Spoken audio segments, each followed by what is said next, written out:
Hello everyone. तर या व्हिडिओमध्ये यूज केलेले क्लिप्स थोडे जुने आहेत 3-4 महिन्यापूर्वी. तेव्हा मी ठरवलेलं की मी जेव्हा व्लॉग शूट करणार तेव्हा मी या क्लिप्सचा यूज करेन.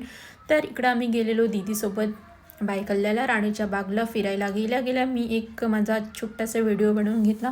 त्यानंतर गेलो आम्ही थोडं पुढे आणि तिथं भेटले आम्हाला कासवदादा भेटलो आणि आम्ही गेलो पुढं. तिथं आम्हाला दिसते बेडकाची छत्रीला, आमच्याकडे बेडकाची छत्री म्हणतात. त्यानंतर आम्ही इथं रील बनवत होतो जो त्या टाईमला ट्रेंडमध्ये चाललेला. त्यानंतर आम्हाला दिसतो एक छोटासा वॉटरफॉल आणि इकडं आम्ही काहीतरी व्हिडिओ शूट करत होतो जो काय आमच्याने जमला नाही म्हणून आम्ही राहू दिला आणि गेलो पुढं.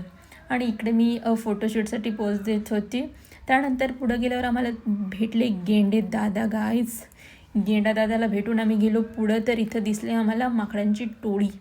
माकडांच्या टोळीला भेटून आम्ही गेलो पुढं. तिथं दिसले आम्हाला बारसिंह की बारासिंह काहीतरी बोलतात त्यांना. त्यानंतर गेलो आम्ही पेंग्विन दादाच्या फॅमिलीला भेटायला. तिथं भेटलो आणि आम्ही आलो बाहेर. त्यानंतर इकडं आम्ही थोडेफार शूट्स केले. भीमसोबत फोटो काढला, चुटकीसोबत सेल्फी घेतली आणि आमचे पण आम्ही थोडेफार फोटोशूट करून घेतले. त्यानंतर इकडे मी काहीतरी बोलते जे मला आता आठवत नाही. जो खत्म होते ही तो पार गया, चालू होते ही खत्म हो गया. Bye bye bye bye. Thank you for watching guys. Bye. इकडे आम्ही निघालो घराकडे.